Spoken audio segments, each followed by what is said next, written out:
Hello friends, welcome to my channel. आज हम करेंगे IC38 new syllabus life section का चैप्टर नंबर 7, जिसका नाम है लाइफ इंश्योरेंस डॉक्यूमेंटेशन। ये थोड़ा सा लंबा चैप्टर है क्योंकि इसमें 3 स्टेजेस की बात की गई है, जो कि हैं proposal stage documentation, policy stage documentation और पॉलिसी कंडीशन एंड प्रिविलेजेस। अब देखिए कि प्रपोजल स्टेज का मतलब क्या होता है। जब हम पॉलिसी करने का प्रोसेस स्टार्ट करते हैं तो उसे प्रपोजल स्टेज कहा जाता है, और इस स्टेज में जो भी डॉक्यूमेंट्स लगेंगे उन सभी को हम इस चैप्टर में स्टडी करेंगे, ठीक है, क्योंकि इन्हीं से रिलेटेड बहुत सारे क्वेश्चंस आते हैं। तो सबसे पहला जो डॉक्यूमेंट है, सबसे इंपॉर्टेंट, वो है प्रोस्पेक्टस। ठीक है, अब देखिए प्रोस्पेक्टस वर्ड सुन के हमारे माइंड में स्कूल या कॉलेज का प्रोस्पेक्टस आ जाता है। तो वैसे ही प्रोस्पेक्टस जो है ये एक लीगल डॉक्यूमेंट है जो कि इंश्योरेंस कंपनीज यूज करती हैं, जिसमें उनके प्रोडक्ट के बारे में कंप्लीट इंफॉर्मेशन होती है। ठीक है, समझिए आप। जैसे सपोज इंश्योरेंस कंपनी ने अपना कोई नया प्रोडक्ट यानी कि अपनी कोई नई पॉलिसी लॉन्च की, तो वो उसके रिगार्डिंग एक प्रोस्पेक्टस भी देंगे जिसमें उस प्रोडक्ट की पूरी जानकारी होगी, जिससे कि जो कस्टमर उस प्रोडक्ट को खरीदना चाहता है वो उसके रिगार्डिंग पूरी जानकारी या पूरी इंफॉर्मेशन ले सकता है। तो उसे आप कहोगे प्रोस्पेक्टस। तो आपने याद रखना है कि prospectus is a legal document used by insurance company that provide details about the product. ठीक है, अब प्रोस्पेक्टस हो गया। अब प्रोस्पेक्टस से हमें पूरी इंफॉर्मेशन मिल गई। अब क्या है, अब कस्टमर जो है वो पॉलिसी खरीदना चाहता है। जब पॉलिसी खरीदी जाती है तो उसके लिए हमें एक फॉर्म फिल करना पड़ता है। ठीक है, यानी कि प्रपोजल बनाने के लिए एक फॉर्म फिल किया जाता है जिसे कि कहा जाता है प्रपोजल फॉर्म। यानी कि आप इसे कह सकते हैं the document for making the proposal is called as proposal form. ठीक है, अब जो प्रपोजल फॉर्म को फिल करने का प्रोसेस होता है वो कौन करता है? वो करता है एजेंट। और इस फिल करने के प्रोसेस को आप अंडर राइटिंग कह सकते हैं, क्योंकि एजेंट पहले अपने क्लाइंट की पूरी इंफॉर्मेशन लेता है, सही सही जानकारी लेता है, और फिर उस सही जानकारी को उस प्रपोजल फॉर्म पे फिल करता है। तो आप कह सकते हैं कि जो एजेंट है वो एक प्राइमरी अंडर राइटर होता है। ठीक है, अच्छा, अब बात आई कि ये जो प्रपोजल फॉर्म है इसमें हमने सारी इंफॉर्मेशन तो फिल करनी ही है, और इसके साथ और कौन कौन से डॉक्यूमेंट्स हैं जो कि अटैच होंगे। ठीक है, तो इस प्रपोजल फॉर्म के साथ सबसे पहले आप ध्यान रखें कि एक तो मेडिकल एग्जामिनर रिपोर्ट, ठीक है, वो लगती है। अब इसमें क्या है, ये एक ऐसी रिपोर्ट है जो कि डॉक्टर देगा। ठीक है, और इसमें क्या आएगा, इसमें जो भी आपका क्लाइंट है उसकी height, weight, blood pressure etcetera, ये सब चीजें आ जाएंगी। ठीक है, उसके बाद एज प्रूफ। अब एज प्रूफ जो है ये 2 कैटेगरीज में आते हैं। हमें यहाँ पे चाहिए सिर्फ स्टैंडर्ड एज प्रूफ। ठीक है, तो मैं आपको नॉन स्टैंडर्ड में बताऊंगी क्योंकि इसका एग्जाम में क्वेश्चन पूछा जाता है। तो स्टैंडर्ड एज प्रूफ में आ जाते हैं स्कूल सर्टिफिकेट, जैसे हमारा 10th का सर्टिफिकेट है वो आ जाएगा, बर्थ सर्टिफिकेट, पासपोर्ट, पैन, या फिर कोई भी ऐसा सरकार के द्वारा दिया गया कागज जिस पे कि आपकी वैलिड डेट ऑफ बर्थ जो है वो दी हुई है। ये सभी स्टैंडर्ड एज प्रूफ की कैटेगरी में आएंगे। फिर नॉन स्टैंडर्ड जो कि यहाँ पर यूज नहीं होंगे, आपको पता होना चाहिए कि ये नॉन स्टैंडर्ड कैटेगरी में है, इसलिए मैं आपको बता रही हूँ। तो नॉन स्टैंडर्ड की कैटेगरी में आ जाएंगे, एक तो होरोस्कोप आ जाएगा। होरोस्कोप मीन्स जिसे हम जन्मपत्री कहते हैं, उसको नहीं माना जाएगा। Then ration card, then village panchayat certificate, ये सारे नॉन स्टैंडर्ड की कैटेगरी में आते हैं। इन्हें इंश्योरेंस कंपनी जो है एज प्रूफ की तरह कंसीडर नहीं करेगी। ठीक है, अच्छा, एज प्रूफ के बाद फिर आपको चाहिए एड्रेस प्रूफ।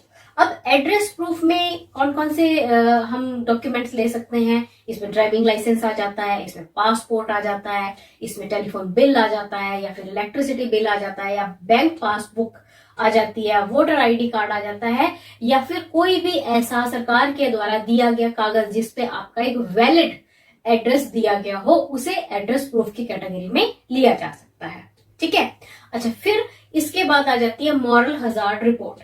अब मॉरल हजार्ड रिपोर्ट जो है ये एक ऐसी रिपोर्ट है जो ये बताती है कि इंश्योरेंस खरीदने के बाद जो आपका क्लाइंट है वो अपने आप को किसी खतरे वाली पोजीशन में नहीं डालेगा। ऐसी रिपोर्ट को मॉरल हजार्ड रिपोर्ट कहा जाता है।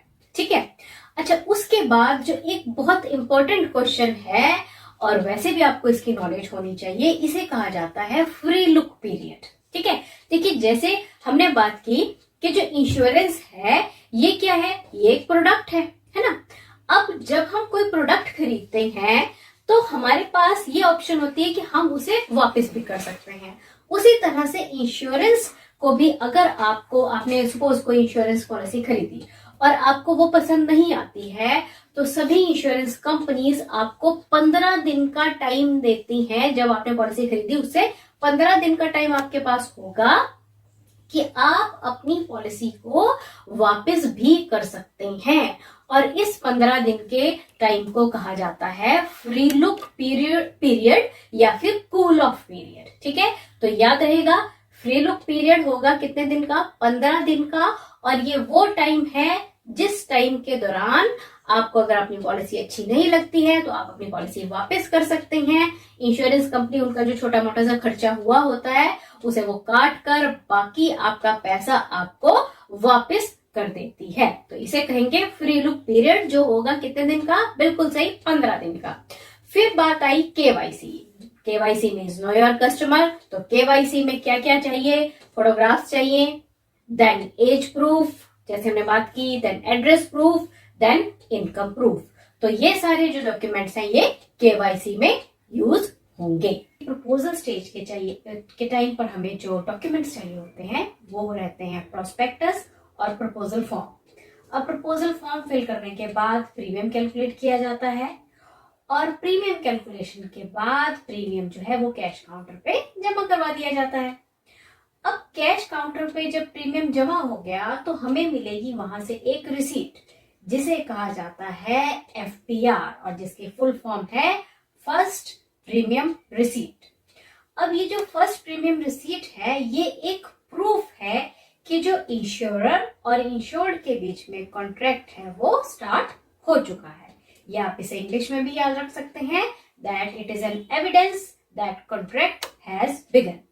अब ये जो एफपीआर है इसमें कुछ इंफॉर्मेशन रहती है। ठीक है, अब वो इंफॉर्मेशन क्या है, अब इसमें इंफॉर्मेशन रहेगी सबसे पहले तो name and address of the life insured, then policy number, then premium amount paid, then frequency of the premium payment, next due date of the premium, then DOC जिसे कि डेट ऑफ कमेंसमेंट भी कहते हैं, then date of final maturity, date of payment of last premium and sum assured. FPR के बाद हमें मिलता है पॉलिसी डॉक्यूमेंट जो कि हमारे पास फाइनल प्रूफ रहता है कॉन्ट्रैक्ट का। और पॉलिसी डॉक्यूमेंट में 3 पार्ट्स होते हैं, policy schedule, standard provision and specific policy provision. अब सबसे पहले हम बात करेंगे पॉलिसी शेड्यूल की। तो पॉलिसी शेड्यूल जो है ये फर्स्ट पार्ट है जो कि फेस पेज पर पॉलिसी डॉक्यूमेंट के होता है और इसे हम हार्ट ऑफ पॉलिसी कॉन्ट्रैक्ट भी कह सकते हैं। अब इसमें बहुत सारी इंफॉर्मेशन रहती है, इंपॉर्टेंट इंफॉर्मेशन, और उसमें क्या क्या रहता है, इसमें सबसे पहले होगा name of insurance company, then specific details of the policy holder like name, address, date of birth, sum assured, date of commencement, date of maturity, then name of nominee, then policy number etcetera. उसके बाद इसमें होगा insurer's promise to pay, then signature of authorized signatory and the stamp, और end में इसमें होगा address of local insurance ombudsman. अच्छा, फिर आ जाता है सेकंड पार्ट जो कि है स्टैंडर्ड प्रोविजन। ये सेकंड पार्ट है पॉलिसी का और इसमें रहेंगे सारे राइट्स, देन प्रिविलेजेस और कंडीशंस जो कि इस कॉन्ट्रैक्ट के अंडर आते हैं। और जो तीसरा पार्ट है पॉलिसी का उसे हम कहते हैं specific policy provision and it includes legal contract between insurer and insured regarding the grace period। अब हमें ये पता होना चाहिए ग्रेस पीरियड क्या होता है और कितनी ड्यूरेशन का होता है। ठीक है, अब देखिए कि हर एक इंश्योरेंस कंपनी प्रीमियम भरने के लिए एक ड्यू डेट फिक्स करती है और उस ड्यू डेट के बाद वो कुछ और एक्स्ट्रा टाइम देते हैं कि अगर हमने ड्यू डेट को अपना प्रीमियम नहीं भरा तो कुछ और एक्स्ट्रा टाइम दिया जाएगा जिसमें हम अपना प्रीमियम जो है वो भर सकते हैं। ठीक है, और ये जो एक्स्ट्रा टाइम दिया जाता है इसे कहा जाता है ग्रेस पीरियड। यानी कि ग्रेस पीरियड वो टाइम हुआ जिसमें ड्यू डेट के बाद भी हम अपना प्रीमियम जो है वो भर सकते हैं और हमारी पॉलिसी जो है वो नॉर्मली चलती रहेगी। ठीक है, अब आपको ये याद रखना है कि ये जो ग्रेस पीरियड होता है ये होता है 30 दिन। ठीक है, 30 दिन का रहेगा और जो आपको क्वेश्चन आएगा उसमें 4 ऑप्शंस होंगे।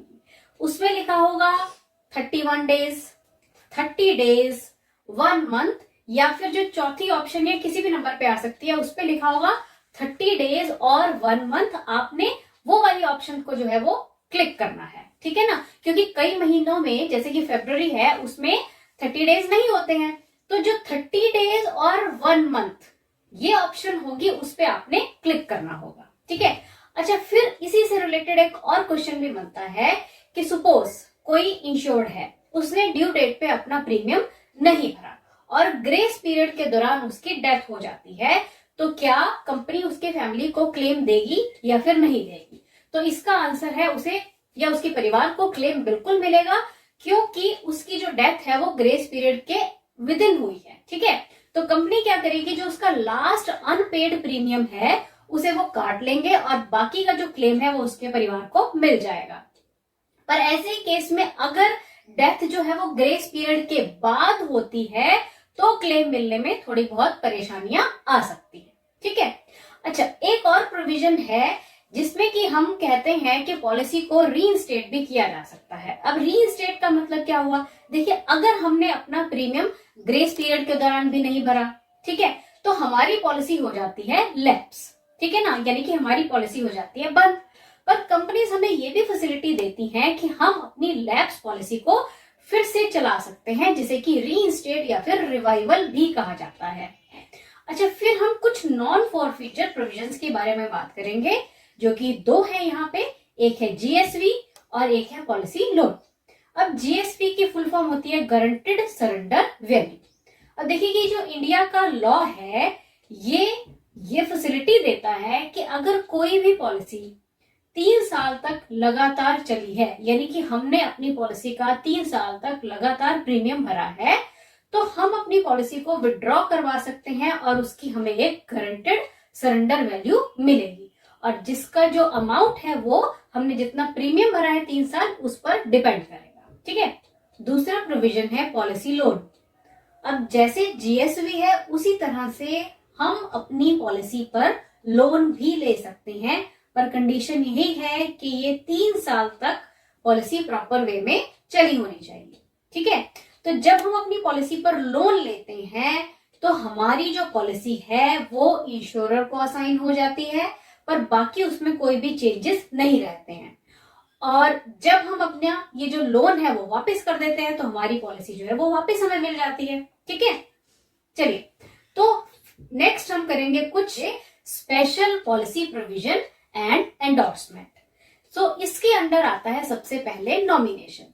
देखिए जब भी हम पॉलिसी करवाते हैं तो उसमें हम अपने एक नॉमिनी का नाम फिल करते हैं। ठीक है, और जो नॉमिनेशन की जाती है वो इंश्योरेंस एक्ट 1938 के सेक्शन 39 के अंडर की जाती है। इसके अंडर हम अपना जो नॉमिनी है वो एक या एक से ज्यादा भी बना सकते हैं, मतलब हम अपनी पॉलिसी में एक या एक से ज्यादा लोगों को भी अपना नॉमिनी बना सकते हैं। ठीक है, और अगर जो नॉमिनी है वो माइनर है, यानी कि उसकी एज 18 साल से कम है, तो हमें एक अपॉइंटी भी अपॉइंट करना पड़ता है। और अपॉइंटी का जो रोल है वो जब माइनर 18 साल का हो जाता है तो उसका रोल खत्म हो जाता है। ठीक है, अच्छा एक बात आपको और ध्यान रखनी है कि जो नॉमिनी है उसका क्लेम पर अधिकार होगा अगर इंश्योर्ड की डेथ हो जाती है तो, पर अगर इंश्योर्ड ठीक है तब नॉमिनी का पैसे पर कोई भी अधिकार नहीं होता है। ठीक है, प्रोविजन है एंडोर्समेंट। तो सबसे पहले तो आपको एंडोर्समेंट का मतलब पता होना चाहिए।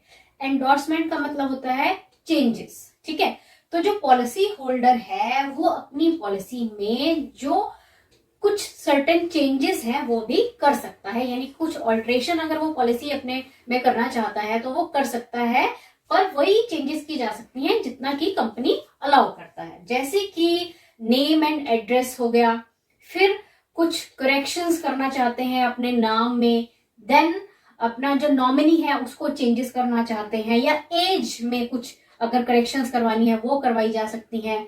फिर आप अपनी एक पॉलिसी को स्प्लिट करवा के 2 या 2 से ज्यादा करवा सकते हैं। फिर अगर आप अपने प्रीमियम का मोड चेंज करना चाहते हैं तो इस तरह के एंडोर्समेंट आप अपनी पॉलिसी के अंडर करवा सकते हैं। Let's start with the self-examination questions. Question number 1. During the dash period, if policyholder has bought a policy and doesn't want it, he or she can return it and get a refund. अब ये question कह रहा है कि कोई policy holder है जिसने की कोई पॉलिसी खरीदी पर वो उसे नहीं चाहता, तो वो उसे वापस कर सकता है और उसके बदले में उसे उसके पैसे मिल जाएंगे। अब उस पीरियड को क्या कहते हैं, या उस टाइम पीरियड को क्या कहते हैं जिसके दौरान वो अपनी पॉलिसी जो है वो वापस कर सकता है। तो देखिए अभी हमने डिस्कस किया, उस पीरियड को कहा जाता है फ्री लुक पीरियड। तो इसका जो सही आंसर होगा वो होगा option number 2, free look period. Now the next question, which of the below is an example of standard age proof. तो स्टैंडर्ड एज प्रूफ का एग्जाम्पल जो आपको नीचे दी गई ऑप्शंस है उनमें से चूज करना है। फर्स्ट ऑप्शन है ration card, then horoscope, then passport and then village panchayat certificate. तो देखिए राशन कार्ड, हॉरोस्कोप और विलेज पंचायत सर्टिफिकेट तो नॉन स्टैंडर्ड एज कैटेगरी में आते हैं। यहाँ पर जो स्टैंडर्ड एज प्रूफ है वो होगा ओनली पासपोर्ट। सो सही option is C, passport. Next question, which of the below can be attributed to moral hazard. अब ये क्वेश्चन कह रहा है कि मॉरल हजार्ड की कैटेगरी में नीचे दी गई ऑप्शंस में से आप किसे रखेंगे। अब पहले आपको मॉरल हजार्ड का मीनिंग पता होना चाहिए। मॉरल हजार्ड को आप नैतिक या व्यवहारिक जोखिम भी कह सकते हैं, या फिर सिंपल शब्दों में अगर आपने समझना है तो मॉरल हजार्ड एक ऐसी कंडीशन है जहां पे कोई व्यक्ति अपने आप को खुद ही खतरे में डाल लेता है। तो इसको आपने अब जो नीचे दी गई ऑप्शंस हैं उनमें से चुनना है कि मॉरल हजार्ड कौन सी कंडीशन जो है वो होगी। फर्स्ट ऑप्शन है option A, increased risky behaviour following the purchase of insurance. ये ऑप्शन कह रही है कि कोई व्यक्ति है, उसने इंश्योरेंस खरीद ली और उसके बाद उसका जो रिस्की बिहेवियर था, जोखिम वाला व्यवहार था, वो बढ़ गया। Second option, increased risky behaviour prior to purchase of insurance. यानी कि ये ऑप्शन कह रही है कि रिस्की बिहेवियर, उसका जोखिम वाला व्यवहार बढ़ गया, पर अभी उसने इंश्योरेंस खरीदी नहीं है, प्रायोरिटी में है, प्रायर है अभी, मतलब प्रायोरिटी में रखी हुई है कि हाँ मैं इंश्योरेंस खरीदने वाला हूं। सी ऑप्शन है या थर्ड ऑप्शन है, decreased risky behaviour following the purchase of insurance. यानी कि इसका जो रिस्की बिहेवियर था वो कम हो गया इंश्योरेंस खरीदने के बाद। और ऑप्शन डी है, engaging in criminal acts post being insured.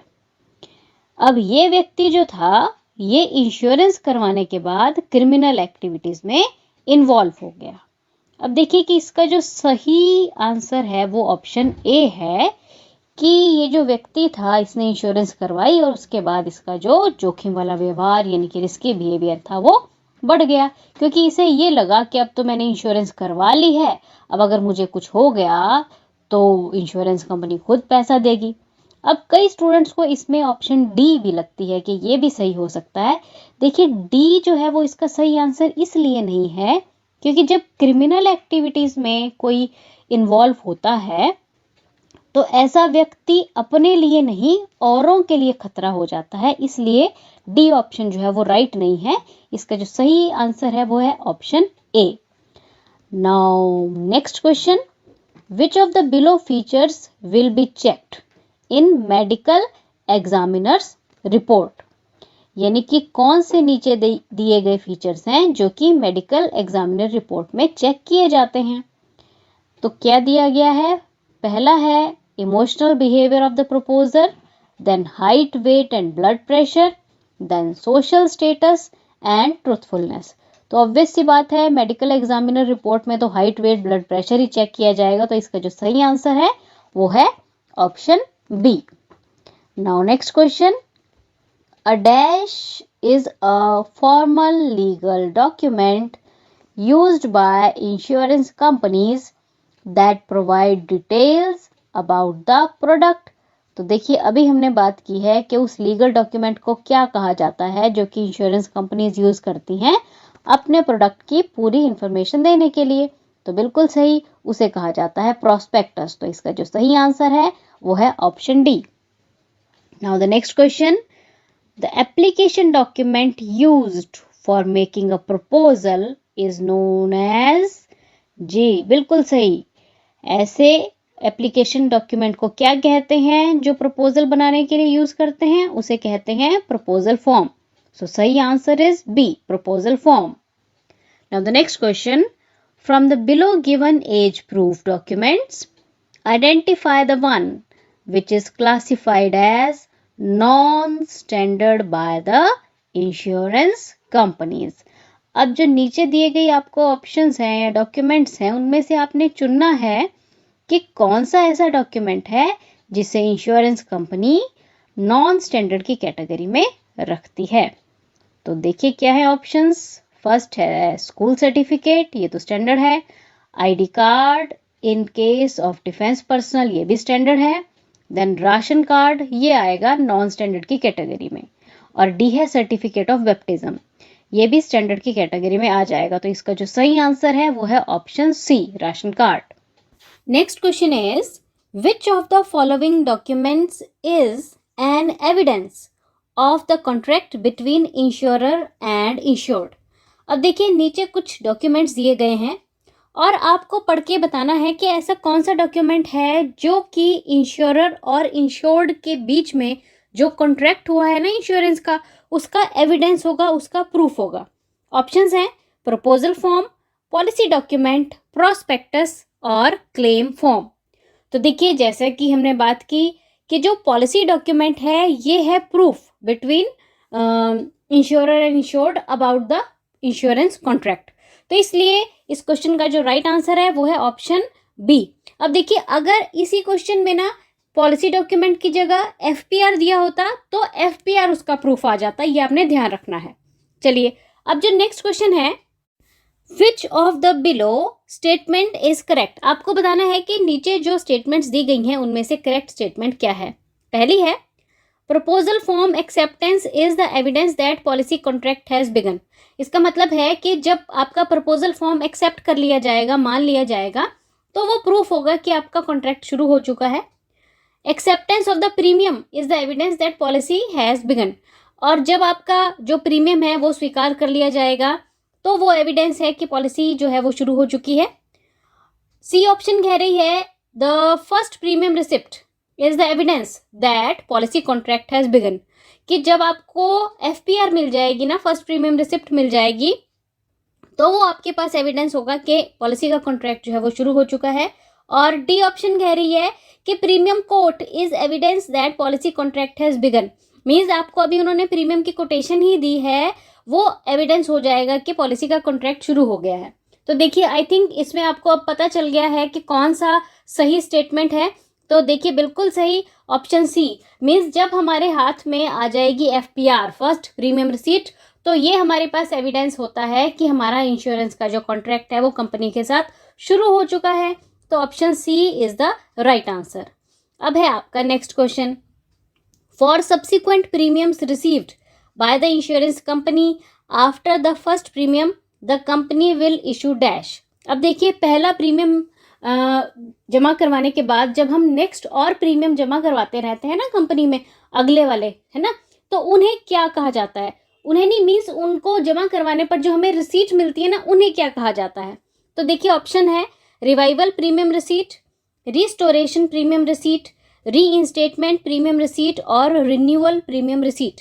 तो देखिए जब हम ना पहले प्रीमियम के बाद जो दूसरा तीसरा और फर्दर जो आगे प्रीमियम जमा करवाते हैं ना, तो एक प्रकार से जो हमारा कॉन्ट्रैक्ट है कंपनी के साथ वो क्या होता है, वो रिवाइव होता रहता है। ठीक है, तो उससे जो हमें रिसीट मिलेगी ना उसे हम कहेंगे रिवाइवल प्रीमियम रिसीट। तो इसलिए option A is the right answer. Now next question में पूछा गया है कि विच of the below forms the first part of standard insurance policy document. आपको बताना है कि जो स्टैंडर्ड इंश्योरेंस पॉलिसी डॉक्यूमेंट रहता है ना उसके पहले भाग में क्या होगा, जो ऑप्शंस दी गई हैं उनमें से। ठीक है, तो ऑप्शंस हैं policy schedule, standard provisions, specific policy provisions और क्लेम प्रोसीजर। तो देखिए जैसे कि अभी हमने डिस्क्रिप्शन में पढ़ा था कि जो पहला भाग रहता है, फर्स्ट पार्ट होता है स्टैंडर्ड पॉलिसी डॉक्यूमेंट का, तो उसमें होता है पॉलिसी स्केड्यूल कि कब शुरू हुई है, कब तक चलेगी, कितने सालों की है, कब कब प्रीमियम जमा करवाना है ना। तो जो पॉलिसी स्केड्यूल है वो पहले पार्ट का भाग रहेगा और बाकी जो बी, सी और डी ऑप्शंस दी गई हैं ये जो फर्दर आगे के भाग रहते हैं उनमें होता है। ठीक है, तो इसलिए option A is the right answer.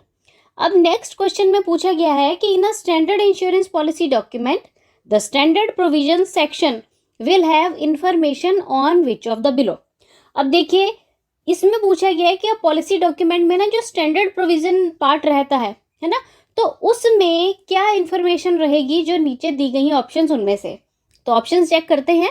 पहली ऑप्शन कह रही है date of commencement, date of maturity, due date of last premium. तो देखिए ये तीनों चीज़ें तो पहले पार्ट में आ जाती हैं, फर्स्ट जो पार्ट रहता है। ठीक है, दूसरा है नेम ऑफ नॉमिनी, ये भी पहले ही भाग में आता है। नेक्स्ट है rights and privileges and the other conditions which are applicable under the contract. तो देखिए जो भी हमारे पॉलिसी से लेकर अधिकार हैं, जो हमारी सुविधाएं हैं, है ना, और जो बाकी टर्म्स और कंडीशंस है ना वो आ जाती हैं स्टैंडर्ड प्रोविजन सेक्शन में। तो इसलिए ऑप्शन सी जो है ये राइट आंसर आ जाएगा इस क्वेश्चन का। तो option C is the right answer. चलिए अब है आपका next question. Under what circumstances would the policy holder need to appoint an appointee. आपको बताना है कि वो कौन से सर्कमस्टांसेस रहेंगे जिनके अंडर पॉलिसी होल्डर को एक अपॉइंटी अपॉइंट करना पड़ता है। देखिए जैसे कि हमने बात की थी कि जब हमने अपना नॉमिनी डिक्लेयर किया और वो जो नॉमिनी है वो एक माइनर है, मीन्स उसकी जो एज है वो 18 साल से कम है, तो उस केस में हमें एक अपॉइंटी भी अपॉइंट करना पड़ता है। और अपॉइंटी का जो रोल है ना वो जब नॉमिनी की एज 18 साल कंप्लीट हो जाती है तो अपॉइंटी का रोल हो जाता है ख़त्म। तो ये आपने बात याद रखनी है। ठीक है, तो अब इसी से रिलेटेड क्वेश्चन है, तो चलो चेक करते हैं options. Insured is minor, nominee is minor, policy holder is not of sound mind and policy holder is not married. तो देखिए पॉलिसी होल्डर को एक अपॉइंटी अपॉइंट करने की ज़रूरत कब रहेगी, अगर जो उसने नॉमिनी बनाया है वो कौन है, वो माइनर है, उसकी एज 18 साल से कम है। तो इसलिए option B is the right answer of this question. अब जो नेक्स्ट क्वेश्चन है इसमें पूछा गया है कि in order for policy to acquire a guaranteed surrender value how long must be premium be paid as per law. अब देखिए इस क्वेश्चन में ये पूछा गया है कि अगर आप अपनी पॉलिसी से गारंटेड सरेंडर वैल्यू चाहते हैं तो आपको मिनिमम कितने साल तक लॉ के हिसाब से प्रीमियम भरा हुआ होना चाहिए। तो देखिए जैसे हमने बात की थी कि अगर मिनिमम 3 साल तक प्रीमियम भरा गया है ना तो हमें गारंटेड सरेंडर वैल्यू जो है अकॉर्डिंग टू लॉ मिल जाती है। तो चलिए ढूंढिए ऑप्शन कौन सी है, ऑप्शन ए, बी, सी या डी। चेक कीजिए 3 साल का कहाँ पर दिया हुआ है, बिल्कुल सही option B. Means premium must be paid for at least 3 consecutive years. Means लगातार 3 साल तक अगर प्रीमियम भरा गया है तो उसके बाद लॉ के हिसाब से हमें गारंटेड सरेंडर वैल्यू जो है वो कंपनी की तरफ से मिल जाती है। अब है हमारा next question. When is policy deemed to be lapsed. कब लगेगा कि पॉलिसी लैप्स्ड हो गई है, कब हमारी पॉलिसी जो है वो बंद हो जाएगी। तो देखिए बंद कब होगी, अगर हमने ड्यू डेट में भी प्रीमियम नहीं भरा है, मीन्स ड्यू डेट के बाद जो ग्रेस पीरियड रहता है उसमें भी हमने अगर प्रीमियम नहीं भरा है ना तो हमारी जो पॉलिसी है वो लैप्स हो जाती है। ठीक है, तो मीन्स देखिए ड्यू डेट रहती है, उसके बाद ग्रेस पीरियड हमने अभी बात की कितने दिन का रहता है, 30 दिन का रहता है। तो अगर ड्यू डेट के बाद 30 दिन का जो हमें टाइम पीरियड मिला है उसमें भी हमने प्रीमियम नहीं भरा ना, तो हमारी पॉलिसी हो जाएगी लैप्स। तो इसलिए इस क्वेश्चन का जो राइट आंसर है वो है ऑप्शन सी। चलिए अब नेक्स्ट क्वेश्चन में पूछा गया है विच of the below statement is correct regarding the grace period of insurance policy. तो देखिए अगर हम ग्रेस पीरियड की बात करें तो नीचे जो स्टेटमेंट्स दी गई हैं उनमें से कौन सी स्टेटमेंट सही होगी चेक करना है आपने। तो ऑप्शंस हैं standard length of grace period is 1 month, standard length of grace period is 30 days, standard length of grace period is 1 month और 30 डेज, और standard length of grace period is 1 month और 31 days. तो देखिए इसका ना जो right answer आएगा, वैसे तो हमने पढ़ के यही आए हैं कि 30 डेज है, पर इसका ना जो आपको राइट आंसर देना है ना वो ये है कि जो स्टैंडर्ड लेंथ रहती है ना ग्रेस पीरियड की वो 1 मंथ या फिर 30 डेज होगी, क्योंकि देखिए एक महीना आता है जिसमें 30 दिन नहीं होते हैं, है ना।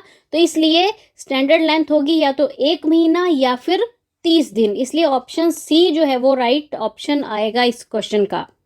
चलिए अब अगला जो क्वेश्चन है ना ये थोड़ा सा ट्रिकी है, समझिए इसे क्या कह रहा है।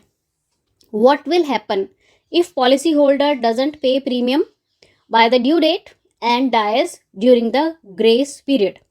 क्या कहा गया है कि क्या होगा अगर पॉलिसी होल्डर ने ड्यू डेट पे प्रीमियम नहीं भरा और ग्रेस पीरियड के दौरान उसकी मृत्यु हो जाती है। तो देखिए ऐसे केस में क्या होता है कि जो इंश्योरेंस कंपनी है ना, जो उसका लास्ट प्रीमियम जो उसने पे नहीं किया है ना, अनपेड प्रीमियम जो है उसे कंपनी काट लेगी, डिडक्ट कर लेगी, और बाकी का जो क्लेम है वो उसके नॉमिनी को दे दिया जाता है।